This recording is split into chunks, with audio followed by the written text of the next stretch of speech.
Hey guys, Baltic Dragon here with a quick announcement. So we decided to cut this interview into two roughly 60-minute parts. It was long and very interesting, so without further ado, let's get to it.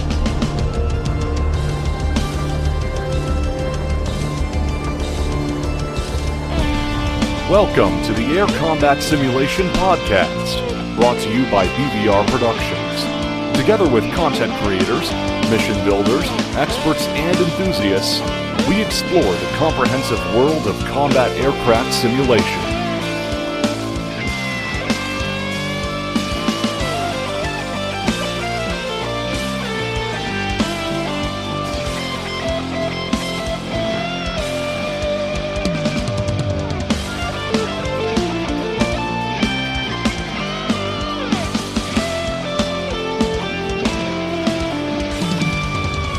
Hello everyone, and welcome to episode 17 of the Air Combat Sim. And this time we have a pleasure to have with us Norm Lowen, or Nineline, as you probably know him, from Eagle Dynamics. Hi, Norm. Hey, how's it going? How are you doing, sir? I am doing very well. Very good. And with us here is Rob, or Goat. Hey, Goat. Hey, how's it going?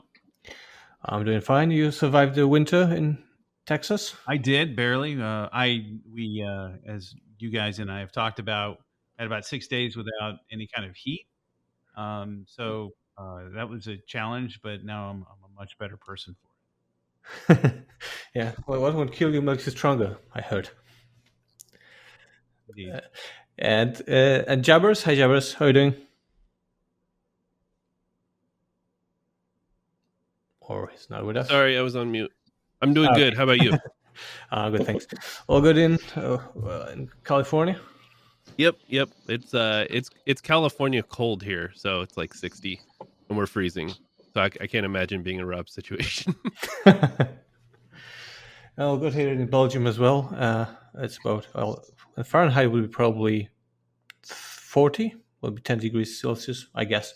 I never understood why you always made things so difficult when it comes to numbers and measurements in the US. It's what we do. It's what we do. I'm sure there are a few other things you wonder about. Yeah, probably. Well, anyway, let's jump straight to the podcast. We have a lot of questions from the community, and after the one we had with Matt, where people were not very happy because some of the questions were not asked, I intend to ask all of them today, which might mean that we'll sit here for a long time. But let's kick off with hearing a little bit more about Norm. So where are you from? How long have you been working with Eagle Dynamics? What do you want to tell us about yourself before we jump into the topics? Well, I am from British Columbia, Canada, just outside of Vancouver, city called Surrey. I've been involved with Eagle Dynamics probably from 2013 when I made the mistake of approaching Yo-Yo and saying I wanted to develop a FW-190, thinking that I could develop a DCS aircraft. And I got to talking with him and realized I was in way over my head, and I just started doing research for him. So I started calling sites in Germany and places like that, and we ended up spending a lot of time going over research for the 109 and the 190. And from there, I became a tester. And from there, I became a moderator. And now I am a full-time employee with Eagle Dynamics as a associate producer of community management. And what does that mean? That means a lot of things. That means the simplest way to put it is I am the link between you guys and the development team. You guys and Nick, you guys and Matt. I am basically your representative to make sure that your concerns, your wants and desires are heard by the team. As well as making sure that the message coming from you guys is clear and concise and in a format that non-English speaking people can understand. They can come on and get the information that you're having an issue with or you're having a problem with, and making sure all that kind of intertwines. Plus, just general marketing and making sure questions are answered on social media and things like that. So that's the gist of that. I mean, I do a lot more with testing. I do some campaign work. I do some for feature requests. I'll put together some limited design documents. Nothing like what WAGs or the other team members do, but for some of the smaller features, I'll do things like that. So there's quite a bit, but my focus is making sure that you guys are heard. Very cool. Yeah, it's interesting because I mean I was just trying to, with everything you just mentioned, it was kind of, I was trying to sit there and go, I wonder what a day in the life is about. But it definitely must be a complex one. It can be. There's days where it's pretty straightforward, and then there's other days where it's all over the place. Uh, it just depends on what's going on. If there's any major upheavals in the community, or maybe we released something that didn't quite go off as planned, or it just really depends on the mindset of the community or what's going on behind the scenes at the time too. So, I Gotcha. mean, I'm heavily involved with the damage model testing and things like that. So I can go days where I'm just getting shot down by AI testing the damage model, and that's my day. But yeah, so it could be very heavy for sure. Now, do you and just taking a kind of rewinding it a bit, did you come from a software background, or have you been playing Sims a long time? How did you get started going down this track? Yeah, I did not come from software background for sure. I was in the printing industry for since I got out of high school and right up till I took this full time job. So definitely not really related to computers at all, besides computer prepress. But I have been playing Sims and computer games for a long time. Back to Atari 2600 and Commodore VIC 20 and onward. Um, I got into flight sims. Falcon 3.0 is the reason I bought a computer. I just had, this just looked like the coolest thing, and it was at the time. It was brilliant, and from there it was just uh,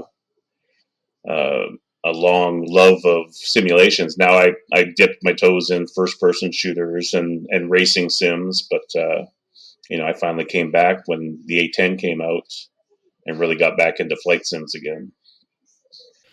Yeah, so I mean, that's we'll talk about the questions that Rob, sorry, asked about the community side of things, because there's quite a few questions from the people, quite specific ones on that. But Right. getting to maybe a community in general, because one thing that's, from my perspective, I mean, being there for a few years now, that the community is like has two sides. So one side is a super helpful, open community with lots of people helping each other out, how to learn to fly planes or whatever, providing lots of information. On the other side, it can be sometimes, as we can see, and you probably experience it, quite toxic in a way. Hmm. Some of the channels or some of the reactions to different things. So it's quite amazing to see like those two different faces of the same group of people. Um, so probably my first question would be, how would you respond to that? But also, talking about the group of people, how big is the community? Can you give any numbers of how many people in total play DCS, from which countries, etc.? I don't have exact numbers on how many play.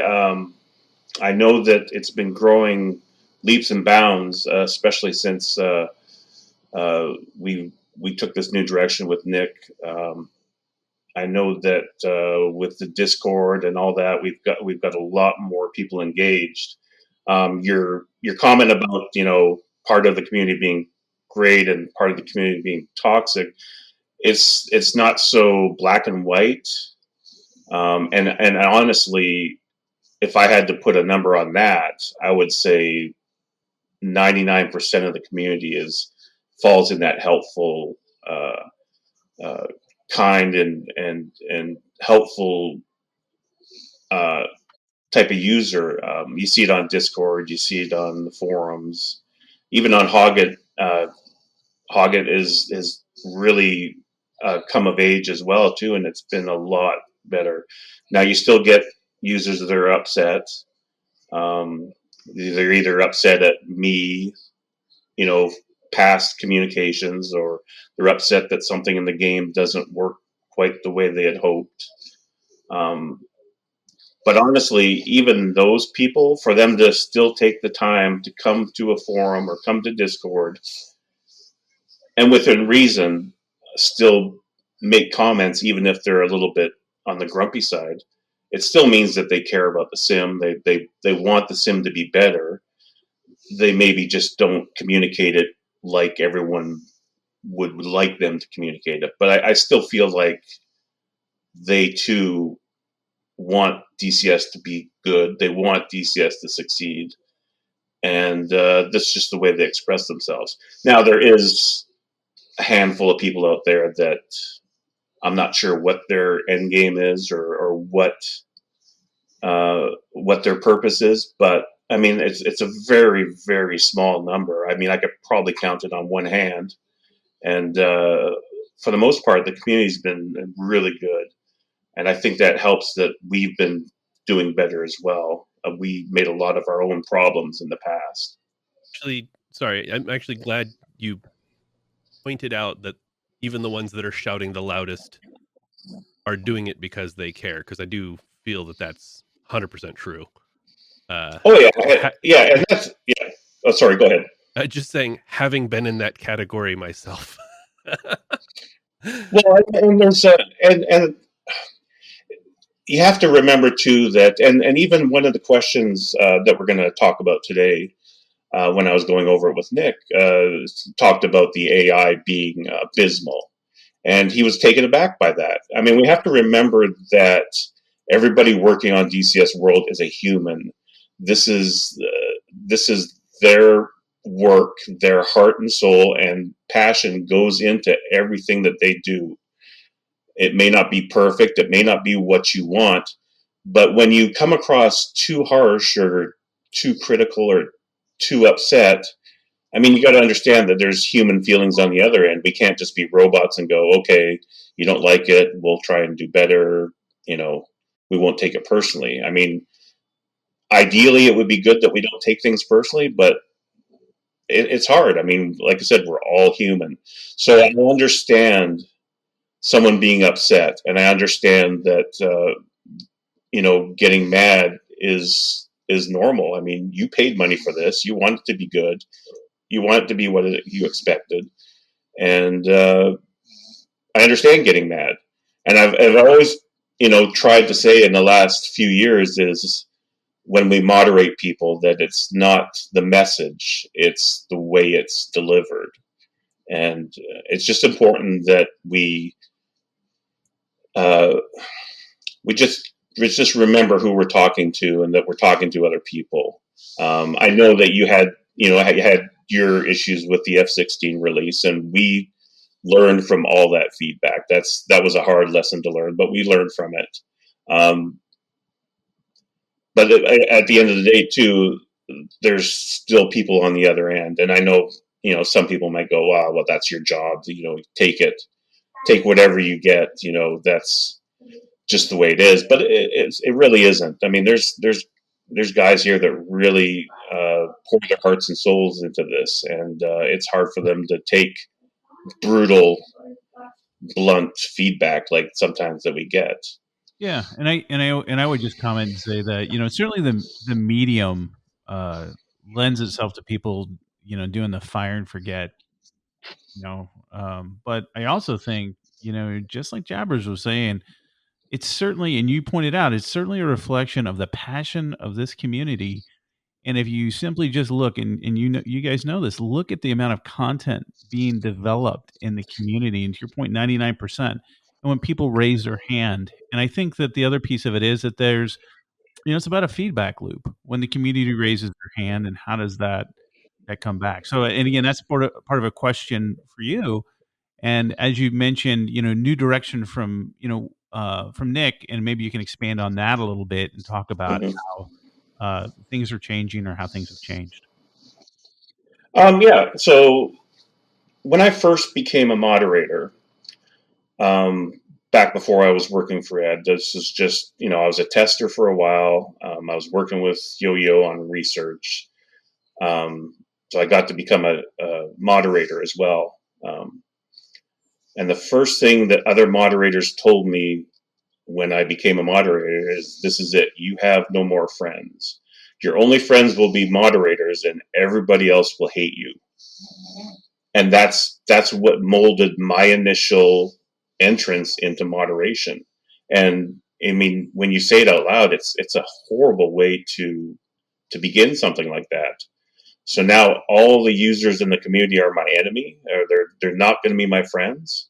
That's just a horrible way to go about it. But I followed that path initially, and I mean, there's examples where it really did not work out well.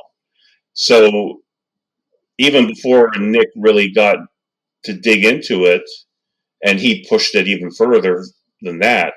But once he got into it as well, I mean, it's about hearing and listening to people. It's about caring about what they say. If they're taking the time to complain, whether it's a nice, peaceful uh, comment or a very heated rant, they're taking the time out of their day to convey their passion and love of the game. I should make sure that I am taking the time out of my day to hear that, to make sure that it's conveyed to whoever it needs to hear it, even if I have to filter it some, um, and make sure that I am being a friend to the community. I mean, I would consider that I do have, in an online sense, I have friends in the community. I have people I talk to all the time.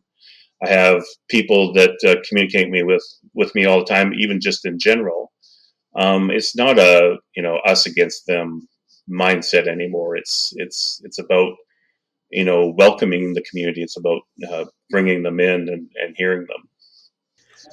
Well, it's obvious that things changed. I mean, the new communication strategy, if you like, with Kate getting involved, with Nick getting involved, with clear communications on what's getting developed and when it will be released and what can you expect in different models. I'm sure it's bringing a lot of kind of payback. It's a good thing. Oh yeah. It makes it a lot easier for me and Scott, Big Nui, to communicate to you guys when our management's so open with them as well, and giving us that news and that information that we can share makes it a lot easier to quell fears and answer questions. I will say that I do like the new development schedule you guys have set, where you do monthly, or not every 2 weeks or not every week releases. I Oh, think trust that's me, yeah. very helpful for everybody. I mean, I can only imagine on your side it's probably helpful too, because you're not spending, you know, the 2 days before a release every week trying to make sure everything works, because that's just, the game's too big. Yeah, it's been huge. I mean, with the new open beta team, with the expanded testing time in between releases, it's been much better. I mean, we still have problems get through, and we still have issues. I mean, it's a complex game, so things still do slip through. But I mean, if you look at it realistically, I think that it's been a whole lot better. And also from my side, I want to say, I mean, thank you for maybe coordinating much better and working closer with us as third-party campaign developers. So after we tried to make a more formal cooperation, it's just amazing how much more help and feedback and kind of listening from your side to what we have to say has come about. So it's really nice development too. Yeah. Well, I'm glad that you guys reached out to us and wanted that, and I was happy to. I mean, you helped me out with my campaign early on, and I know firsthand what it's like to create those campaigns and the challenges to it. So it's good to make things easier for you guys because you're making super quality content for DCS World, and we should do everything we can to support that for sure. If I may now move back again to the community questions, because again, my impression is uh, now I want to talk about geographical distribution of people playing, and of Hmm. course the West. Then it seems that there's a big community in Russia, but it's at least from the side of the West not very active because probably the language barrier plays a role. And there's also probably a big Chinese market, especially with the Rising Squall campaign, which I think was produced there. Uh, what would you say about this aspect? Well, the West certainly is the biggest area. It's that's I think most of our players are from, or the good percentage of them are from the U.S. Russia has a decent following, but it's not as big as you might think. I don't have exact numbers on it. I'm sorry, I wasn't able to get those for you in time. But I know that China is a big push right now that we want to do more with China. China has its own challenges because they have their own censorship rules and things like that. So it's probably even a little bit more challenging than Russia can be. But yeah, we want to grow in those areas where, like China. I mean, it's a huge market, and they seem to be really into it so far. So I think we're making big strides there. And then Europe and that got a good solid base as well. So yeah, I mean, it just continues to grow, and growing into these new markets is helpful as well. So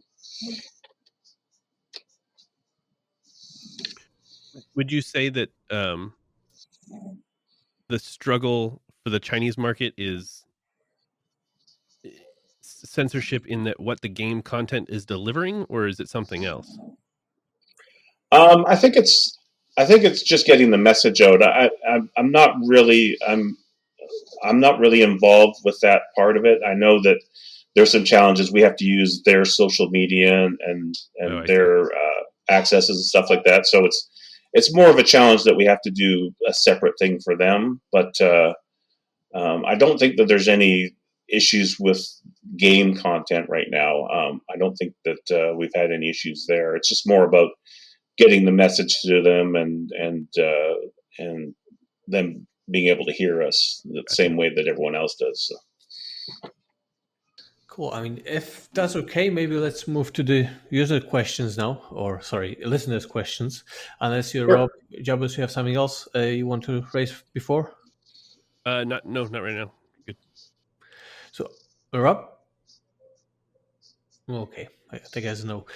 So, I took all the questions and we grouped them in rough categories, so there'll be some systematic kind of way to put them forward, and there's no big thought behind the exact order, so I'll just go as I have them on the list here.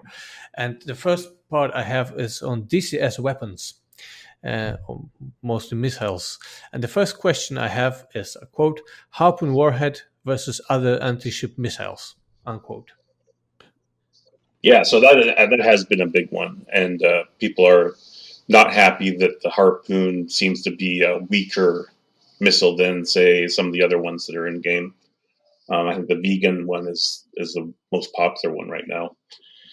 The biggest issue with that right now, and it's something that we are currently actively working on, is ship damage modeling.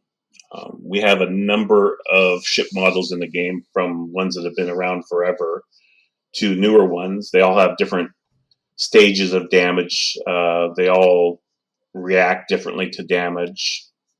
Um, so the biggest problem is how the missiles interact with the ships. The warhead on the Harpoon is actually modeled as it should be and as expected, but it could hit one ship in the game and not do anything, and it could hit another ship in the game and you could actually see something happen. So the biggest issue is, and I think this is kind of something across the board, and why we started with the World War II modules is damage model in general. You see it on ground units, you see it on AI units, things like that. That it seems like the weapons aren't doing what they're supposed to, but they're modeled, as accurately as we can model them uh, with the available information, of course. But the damage model just isn't responsive. Yeah, would you say that that's because the damage model is more of, a life bar with, Yeah, well, that's the thing, if right? above 50 Yeah. render this, if below 50 render this, you know what I mean? Like, Exactly, and in a lot of cases, you'll get to 0%, and it'll look like nothing's happened to it, right?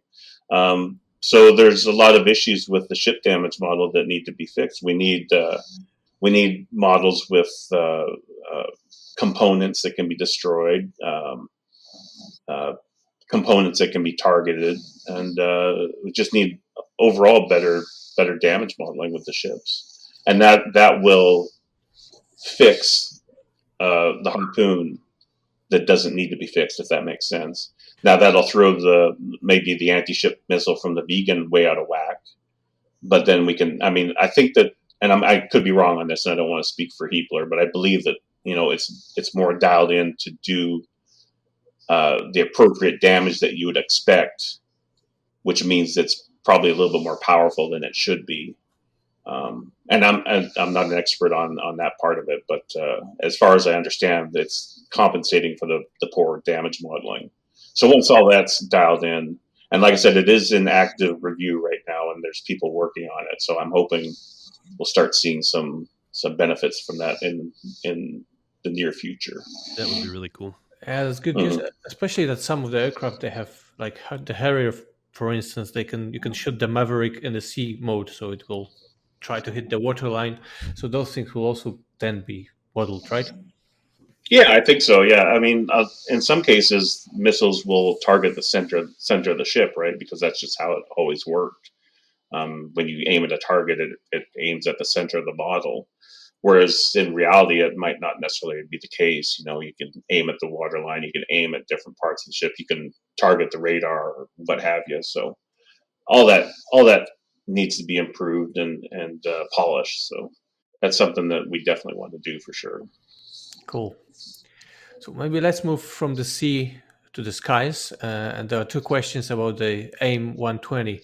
So how the updates are coming along, and can we see the AMRAAM performance back to more realistic as it was before community outreach for balance when other missiles get updated? Yes, my favorite questions. Yeah. AIM 120s and missiles. I love missile questions. I don't know about the balancing thing. I mean, I'd have to look into that a little bit more. I don't know. As far as I'm aware, that we never balance um, for multiplayer balance. We don't do that. I would have. I believe I looked at that question. This happened a few months ago. Is that correct? Are you guys aware of the issue they're talking about? The AIM 120s right now are incredibly, uh, they're not chaff resistant like they used to be. And there's a meta in multiplayer right now where you can dump 7, or there's like literally a program you can run. I probably shouldn't even say this because it's going to get worse, but you can run Mm-hmm. a specific program where if you dump 7 chaff at a certain interval, the AIM 120 goes for the chaff like 99% of the time. Oh, really? And Okay. it's Yeah. like wrecked multiplayer because of it. Like Yeah. multiplayer That is not sounds like even fun anymore. yeah. That sounds like a bug. I don't know. I don't know that would have been something we would have done on purpose. There was a Um, purposeful change to, and I believe somebody had translated this from the Russian form, so maybe the wording was differently mhm. said, and the translation came across inappropriately. But I do recall there was somebody who had translated a post from someone at ED, I don't recall who, that had said they had rolled back the chaff resistance to a lower number because of something, and I don't remember what it was, but that was a couple months back, and that's what started this whole Yeah. problem. And so it's been Yeah. a couple months. Yeah. I think I remember that. I believe that we answered that it wasn't a balance thing. Mhm. That it was based on information we had, but I mean, I'll have to dig into that a little bit more. Right. I've been told, and I have asked to make sure that we do not do things. We do not try to balance multiplayer. We do not try to balance one aircraft versus the other. If one aircraft is bad against another, then that's the way it is. I mean, we're Well, not yeah, going to that's balance it. Yeah, understandable. I think the yeah, balancing subject comes from a discussion that was had on Hoggett where Nick had said that missile ranges were not accurate to what they should be, and I'm paraphrasing, hmm because they, meaning somebody within your organization, hmm enjoys within visual range combat more. And that, maybe again paraphrasing, maybe it came off a little bit different than that, but that's what I recall reading, yeah. and that was And the I think that discussion that was, I've had. yeah, I think that was in reference to something in the past too. I don't think that that's our goal anymore. Maybe that was with Flaming Cliffs or something to that effect. But Hmm. I don't think that that's really our. I don't. I have never heard of anyone saying that we're doing something to balance multiplayer. I don't just. I mean, Well, the but I wouldn't say, closest thing wouldn't say it you. was balance. It's just to force a different play style because that's Right. what someone else liked versus how it really happens, right? Not Yeah. necessarily Yeah. balance. I don't think anybody's here is talking about balance. Obviously, Okay. they're. I mean, there shouldn't be a balance. That if somebody wants to make a balance, then they need to code their server that way. That's how I look at it. Right. Well, Um, exactly. Yeah. Yeah. so I think this As far. question in regard to the AIM-120 though is the chaff resistance issue everybody's been having, and maybe you guys can Mhm. look into the chaff thing that I explained. And if you want more detail, I can get it to you. Um, Yeah. Sure. That's fine. Do that. Yeah. yeah, and then but number two, I know that we had improvements to the AIM-7 as far as um, hmm y- how it reacts in the air and everything. But wasn't there some work on the AIM-120 being done or going to be done to do like proportional navigation or because basically right now everything just it always navigates on a pure path instead of trying to lead or save energy by going lag pursuit or whatever. I know that the AIM 120 is not complete yet, so I know that there is more stuff coming. I know. Hmm. I don't know the deep nitty gritty details. That's really Chiz's area of expertise, and he usually answers those questions. Hmm. So I know that there is more coming with it. Exactly what that is, I'm not sure, but it's not complete yet for sure. Gotcha. I And know then they there's started on some of the R family missiles and for the Russian side, but I know that I'm positive the AIM 120 is not complete yet. right. Yeah, I guess that's the second part of the question is there was a recent post, again translated, I believe, from the Russian forums about the R-27 getting updated because they were finding that it doesn't actually work the way it should. Yeah, yeah, and I think that's ongoing. But we got a small team, and I know that there's a lot of stuff ongoing. I know that they're working on SAM ballistics as well for the SA5, I believe, and Hmm.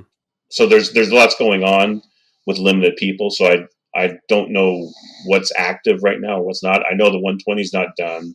I know that the R family is being looked at now, Hmm. and I know that we have other things going on with SAM missiles and things like that. So there's a lot going on. I just don't know where it's going to land at Sure. this point. So I want to tag on to that one since we're talking about missiles. What about proximity ranging? I know at least the way it's perceived right now, and I believe this is how it works. I don't have anything to back it up other than my own looking at TAC views. Um, but it seems to me that the way that proximity works is the missile proximity trigger occurs based on the distance between the missile, which I would believe is the center of the missile, and the pilot's head, not so mhm. much in proximity to the model of the plane that it's attacking, which can give you really weird results, Oh, for which sure. we see all the time. Has there been Yeah, any talk about fixing that, or I and don't. even if the answer is I'm no, just curious. I'd have to look into that again too. I think that it's something like that's been reported. I know that proximity, and I mean you're talking multiplayer too, right? So Well, and proximity just in general, the multiplayer question gets skewed by desync, and that's yeah, the amount of distance a missile can travel in even 20 milliseconds. One person's computer to another can be huge. So yeah, proximity in multiplayer is always going to be an issue, even if you guys change the way it worked, yeah. or the way that I perceive that it's working. Yeah, I'm sorry. I don't know that I have a solid answer for that. I know that there's an issue with everything AI, where the AI aims center mass, right? So Right. I don't know if it's in this case aiming at the pilot center mass, but I know that when a ground troop aims at an aircraft, a helicopter, a lot of times it's aiming center mass. It's not aiming for anything particular, and I that's gotcha. something that we're trying to work on with the AI to get them to target Yeah, they need to differently. not shoot my pilot in the face so often. Yeah, well, that's the first thing, and that's interesting because the first thing we noticed well, not one of the first things, but when we started testing the new damage model for World War II, there was one update where every time I flew, the AI would headshot me, and Hmm. that would be it. I mean, there'd be nothing else. They'd just shoot me in the head, and I'd be dead, and then it was Right. game over. So it sounds easy enough to fix, but I mean, making the AI act like humans and not be as good is a challenge in itself. But we're getting there, and we're seeing the problems, and we're trying to get that fixed. I think the damage model, again, giving us more components for the AI to aim at, might be the answer as well. So it's a long term. It's going to be something that's going to take to fix in the long term, but Hmm. it's definitely on our radar to address for sure. That's good. And maybe as a segue to the last weapons question, you mentioned some surface to air missiles updates, and there's also another part of question we had on that is about the third party weapons. Presumably done by other third party developers for their aircraft.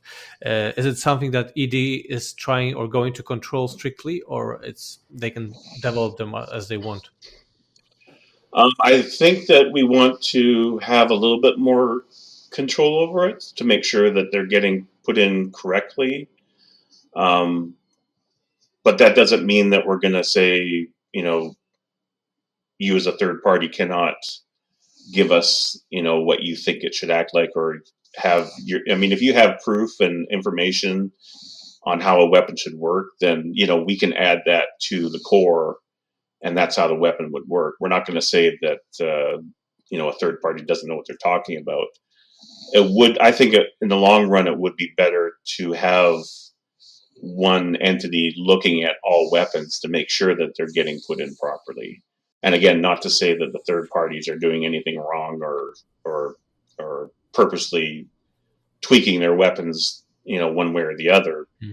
But I think it would be good to review all that. Same, we do the same thing with flight models and that the flight models are reviewed to make sure that they're, at least, to the standard that we expect for DCS. I think it's reasonable to do the same thing for Rightly weapons as so. well. All right, let's move to another uh, bigger part, which is I named DCS development. Yes. And the first one I actually very like. I like this question very much. So it's how does ED balance the development of additional features versus the actual game of DCS? While it's exciting to see new features added to aircraft every few weeks, it's even more fun to be able to use them in a world that is compelling to play in. Which means that we have lots of old models from even from Flaming Cliff 3, I think, era, Mhm. like some infantry models that are still not very modern and very new stuff. So is it going to be, or what's the idea, how to balance it better? Oh, that's always a challenge, right? Balancing, uh, work that doesn't. I mean, it's hard to put into words, but you got modules that bring in money, but then you've got the core game that's free. While it still probably brings in money, the better it looks. I mean, there's not a huge return on it. That said, there's been a big push internally to start fixing some of the stuff because, like you said, and I think that you're being kind saying that it's from the Flaming Chris 3 era. I think it's a lot. Some of these models are much earlier. Yeah, Um, a lot of them are so from I thought, older. yeah, yeah, I think a couple made it from Atari 2600 Combat. So uh, I think there's a push now to update these models, and there's a lot of they recently went over and decided what models are important, what ones should be updated. what are we going to need to add for the maps that we have, the plans that we have going forward, and what new ones should be brought in. So there's a big, huge list of models that our modeling team is working on. There's a number of old models that are being updated as we speak. Um, it's like I said, it's a balance to add new features and keep the game updated, but also put out those those modules and stuff that bring the money in. ATC is another good one because we need ATC for sure. It's pretty worn and pretty old, but the complexity of what everyone expects. Like, we don't just want to do a half-assed ATC. We want a good quality ATC system. So it's going to take some time. It's going to be a lot of voice acting. It's going to be a lot of development to get it to work right. I think it's in the design phase right now, but it's going to take a long time to get it to where it needs to be. So there's a lot of stuff going on behind the scenes that you guys don't get to see, that's going to improve some of these weaker sides of DCS. But we got to balance it with normal bug fixes, things that break. We got to balance it with just improving the game to keep it current. I don't think there's a good answer on how we balance it. It's just we do the best that we can when we see an issue that really starting to hurt. Like clouds were a big thing, right? Microsoft came out with their flight sim, and their clouds were all nice and pretty, and people were talking about it. It's like, well, our clouds are pretty crappy, so let's do it. Let's get it. Let's bump up the priority on that. It's like I said, it's trying to gauge what everyone wants and how much it's going to add to the game, and we don't always get the right call, but we do our very best to make sure that we're trying to put our manpower in the right places. So. I was going to say, when Matt was on, he was mentioning how the new client base of, for example, for the A10C2, is that still driving as a priority for module development or for the overall game development? Sorry, in what regard? Sorry, I Oh, don't know that I got so that. just say it differently. So when Matt was on, we were talking with him. He mentioned that one of the things, for example, with the A10 C2, the more recent revision that came out, that was actually being driven partially by development for the U.S. military. Is that Yeah. and is that taking on a more significant role in terms of prioritization of development? Of course. I mean, we have to look at all aspects, right? We do have a private side to the business that does have its own demands as well. Some of those demands aren't allowed to come to the general game, but some of them are, and so that will mold and shape the game as well. And honestly, the A10C is still, I mean, personally, it's still one of my favorite modules, and to give it a fresh coat of paint and some new bells and whistles, I mean, it's just makes sense. To keep it. I mean, it's been bringing joy to people for 10 plus years now, and why not keep it going? So it's that balance, right? It's the U.S. Air Force was starting to get it. They're starting to get into the VR, and they're starting to get into simulations like this. So it's it's two birds with one stone, basically. Yep. Do you guys ever feel that? I'm just going to take clouds as an example. Do you guys feel that was a reactive choice rather than a proactive choice to get that implemented quicker, or was that always on your timeline? It's been. I saw new clouds probably 5 years ago.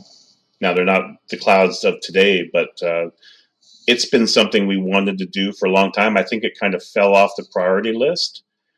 So I would probably be lying to say that there wasn't a little bit of reactive push to make DCS look better.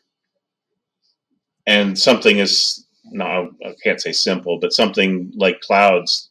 I mean, it's amazing. I can't wait for you guys to see it.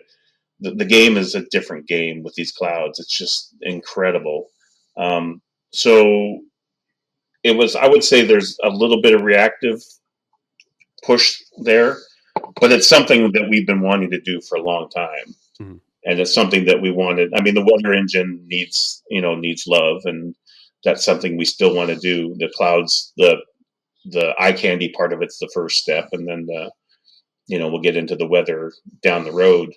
So yeah, I mean, there is a little bit of reactive response to Microsoft, even though they're not really a direct competitor because we're Sure. combat and they're general. But in the same sense, we want people to have that joy of flight on their way to drop a JDAM just as much as they have a joy of flight, on their way to land at a Sure. Guardia or something. So Yeah, I'd love to miss my target because I was looking at the clouds. yeah, exactly. Yeah. So I mean, yeah, there always going to be a little bit of reactive development, but for the most part, it's what our customers want and what private or commercial. I mean, I think that the commercial side of it, you guys are the ones that drive it the most. But there's those special moments like the A10C that you know maybe help get it a little bit more development time because of that. So Gotcha. Cool. No, definitely. That's well, basically good news, and the clouds is something everyone is looking forward to. There have been some questions. What was your first reaction when you saw them? But I think you answered that. Um, and then one more question, maybe about the TCS code. That's let me quote it. There's been official mentions of the old legacy spaghetti code that DCS is currently built on. At some point, it seems to me DCS is going to need to be rewritten from the ground up in order to keep pace with new technologies. What is the plan that Eagle Dynamics has going forward, and what can we expect from a modern generation of DCS? yeah, and someone can correct me if I'm wrong, but I think the first person to coin the phrase spaghetti code was Nick himself. Um, the code is legacy code from way back when. There's obviously new parts to it now, but there's 5.3 million lines of code in DCS. To even think about rewriting that from the ground up would be, I think it would probably be best termed insanity. I think the best approach is what we're doing now is we're taking chunks of it, like we're taking chunks of the missile code and we're breaking that into a new API and we're rewriting it, and the clouds and weather system, we're going to break that out and do that. ATC, same thing. So we're I mean, is there any programs out there that are kind of versioned based programs that don't have some form of legacy code in it still? Nope. I think that for the most part many do. So I don't think that rewriting from the ground up is the best answer. I think that would hurt DCS more than it would help it in the long run, just financially and the time consumption. And starting from scratch, you're just asking for new problems and new bugs and all sorts of stuff. I think when parts of it need to be rewritten, they should be rewritten, but not the entire thing. I don't think that makes sense. So. Yeah, I mean, in Jabbers as a software expert in your own right, I think you'd probably say that this incremental approach, modularization, seems reasonable. Yep. We're doing the same thing in my work. We have close to 5 million lines of code in our biggest app, and we're taking chunks of it and pulling it apart and making it relevant. Yeah, it seems to make. I mean, and I'm by no means am I a software engineer or expert on it, but I mean, it just makes sense to me. Starting from scratch versus parting it out and fixing, like getting Vulkan and the improvements to the graphic system. Taking that chunk out and doing it on its own or multiplayer or whatever the improvement needs to be just addressing that and improving and cleaning up the code there. And hopefully we'll get to a point someday that it's, less spaghetti and more good quality code. So Well, for you personally, I know you mentioned the clouds, but of the things that are on the horizon that you can talk about, what are you most excited about? oh, I mean, the Apache is, and I'm the first one to tell you that I'm a terrible sim helicopter pilot, but I am so looking forward to the Apache. And then I jumped into the Hind this weekend as well to see how that's coming, and the cockpit's incredible. I mean, it's going to be such a fun module.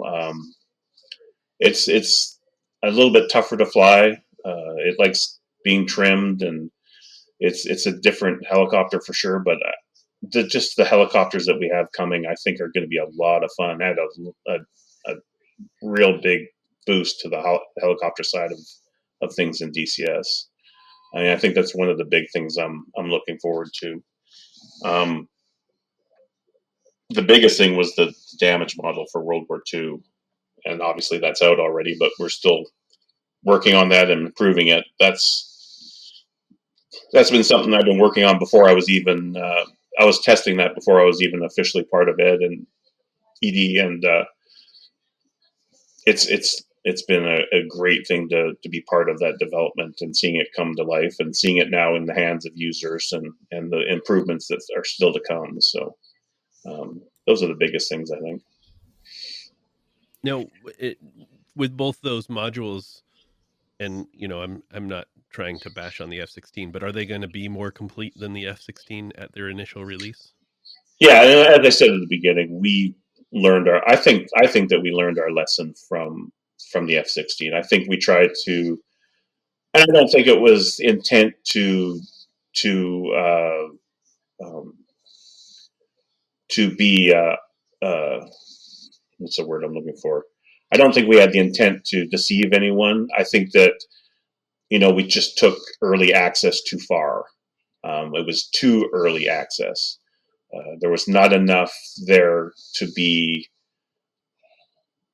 totally fun for everyone. I mean, a lot of people enjoyed it. It was, but I mean, you it can was still just, have your fun with it. I still do, but then after a while, I'm like, oh, okay, there's just yeah, nothing to it. it was just a little bit too early. Yeah, it was just a little bit too early. So I would say that we learned our lesson from that. That's good. I think that that in the future that we won't do that as much. I mean, early access is always going to be early access. Early access will be missing stuff, and it's just the better way for us to fund DCS World and keep things moving is to get things out there. And honestly, the best testers we have, and I'm saying that with the utmost respect. I'm not trying to, dump on anyone saying that you're free testers, but the best testers we have are the public, the ones that jump into early access and dig their heels into it and really test it out and see what's there and what's not right. We get so many quality bug reports from users, and I mean, it's the best thing that we can have for development a lot of the times is having quality users in there doing things that maybe we don't even necessarily think of doing while we're testing.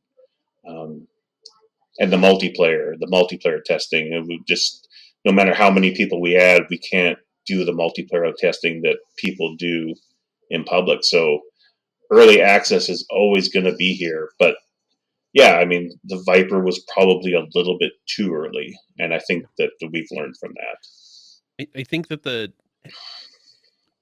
early access is like a sour taste in my mouth. Not Mm-hmm. not just from DCS at all. Just the way it's going in general for all games. I feel like everything's starting to become way too early. Early access meant we were in beta, and now it's Yeah. like we're not even at alpha yet. So, just in general, I personally have chosen to really not pursue looking at early access games in general unless I've seen that they're decent. So I just wait and see what everybody else says. Uh, Yeah. but I think it's a fine line. I think that yeah, you do get extra help and extra testing, and that's awesome. As a software engineer myself, that's very helpful because you have more eyes on it, and you have people who aren't paid testers doing things that the paid testers wouldn't think of doing, which you Hmm. kind of pointed at. The downside is now you have the job of deciphering input from somebody who isn't a tester, who doesn't necessarily know how to tell you what you need to know. Uh, Right. and you end up getting some good bug reports, and you end up getting a whole lot of stuff where you have to pursue and say, I don't understand what you did. What did you do? Show me what you did. Give me a track. Give me this and that. So it then ends up causing you a bit more work as well on the back end of that. So it's a two-way streak, and it's hard to navigate, I think. We've done some stuff like that in my job, and it's not always the best approach personally, but I'll just throw out there and say that, I'm one from on the early access side of going, yeah, I'll do it because a squirrel, something shiny. Oh yeah. So, and again, to me, it's I don't have a ton of time, but I enjoy going through it and taking a look at the early stuff. So for me, it's great. But again, that's me, and I think it is a spectrum of, and I think that the definition of what early access meant has been sort of the challenge. And You know, I managed to build the whole Raven 1 campaign on the early access Hornet, saying, okay, they'll edit. I'm sure they'll edit. I'll just put it in the mission. I'm sure it will be there, like the Ground Raider or something. It worked. I'm doing the same with F-16, so it's going to be fine. Yeah, I mean, early access is always going to be a personal choice, and I am not going to dump on anyone that says I don't like early access. I'm not doing it. Don't do it if you don't like early access, because you're just going to be frustrated. You're going to be mad. You're not going to be happy. Yep. Wait for it to be fleshed out more, and that's fine. No one at Eagle Dynamics is going to get mad at a user that says I don't want to do early access. That said, a lot of people like early access. A lot of people like getting their hands on it as soon as possible. Um, and that's something that's going to continue. It helps us. It helps you. It helps players get new stuff faster, and those that can handle it do good. And as far as the testing goes, we still get the odd bad report. For the most part, everyone that's making reports understands that we have guidelines to it, and they have to be reminded about the track occasionally. But for the most part, we get good, solid reports from most people, and it works out well. I mean, obviously, I don't know what software you guys work on, and so it can be different for every type of thing. But even vague reports, me and Scott I've gotten good at you know figuring out what they mean and what's going on, and we can usually reproduce it internally to get a bug reported. So it is helpful. it's good. Yeah, so it does help. But yeah, as I said, yeah. Go I ahead. think for me the biggest thing about the early access stuff is with the advanced modules. So like World War II stuff's not so bad. Yeah, would you say even the Cold Mhm. War era stuff probably not so bad. But when it gets into like the Hornet or the F-16 or anything else that's got way more systems and stuff like that, I don't have the time for the negative training anymore. And so for me, it's personal choice. I'm just not going to deal with it because, like the Hornet doesn't fly the same that it did back when it was first released. It doesn't have the same weapons. Some of the weapons, the way you interact with them have changed. And so for Mhm. me, I get back in it now and I'm like, I don't even know what this is anymore. I've Yeah, had I've and, had 200 and hours in this thing, or just throwing a number out, and it doesn't even feel the same anymore, and it should. And so that kind of yeah, drives me nuts. So for me, it's all about again, personal choice. I'm just going to wait until things are more complete, so I don't have to relearn the plane again because I don't have that much time anymore. yeah.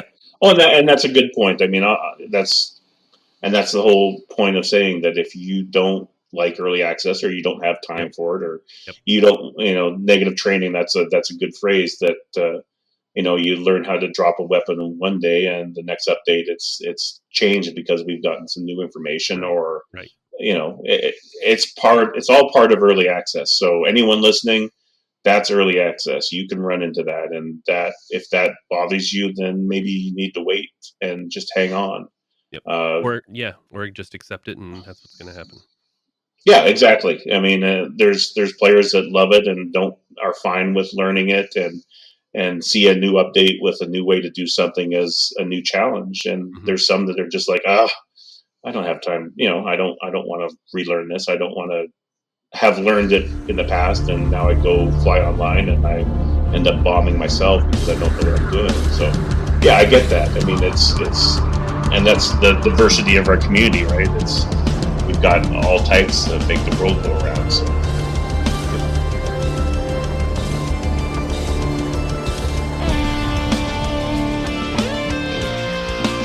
Thanks for listening to Air Combat Sim. Don't forget to subscribe or tell a friend about it. You have a question, idea for an episode, or a special guest you'd like us to invite? Feel free to reach out on Facebook, Discord, or via email. Air Combat Sim was brought to you by BVR Productions.